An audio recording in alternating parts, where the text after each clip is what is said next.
Hello friends, ഞാൻ അങ്ങനെ ഏകദേശം ഒരു മാസത്തിന് ശേഷമായിട്ട് വീണ്ടും കപ്പ ടാപ്പിങ്ങിന് വേണ്ടി ഇറങ്ങിയിരിക്കുകയാണ്. അപ്പോൾ ഒരു മാസം മഴയായിരുന്നു. അപ്പോൾ ഒരു 4-5 ദിവസം കൊണ്ട് ഇപ്പോൾ മഴ മാറിയിരിക്കുന്നുണ്ട്. അപ്പോൾ ഞാൻ ആദ്യമായിട്ടാണ് റബ്ബർ വെട്ടുന്ന വീഡിയോ ചെയ്യുന്നത്. അപ്പോൾ എൻ്റെ വീഡിയോയിലേക്ക് എല്ലാവർക്കും സ്വാഗതം. അപ്പോൾ തോട്ടക്കത്തിയെ വെച്ചാണ് വെട്ടുന്നത്. സ്ലോട്ടർ മരമാണ്. ഈ മരത്തിന് രണ്ടാമത്തെ പെറ്റാണ്.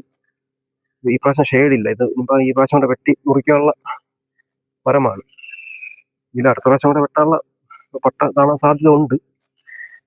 അത് ഇന്നും കൂടെ വെട്ടിയെങ്കിൽ തെളിയുള്ളൂ. അല്ലെങ്കിൽ വീണ്ടും 2 ദിവസം മഴയാണെങ്കിൽ വീണ്ടും കരിമ്പട്ടയൊക്കെ ജീവനൊക്കെ പാടാണ്. അതുകൊണ്ടാണ് ഞാൻ ഇന്നും കൂടെ വെട്ടുന്നത്. അപ്പോൾ എൻ്റെ ജോലി ഇതൊക്കെയാണ്.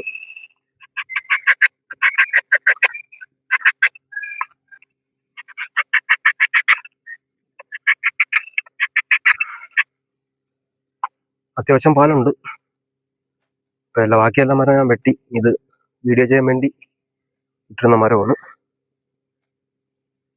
അപ്പോൾ ഓക്കെ.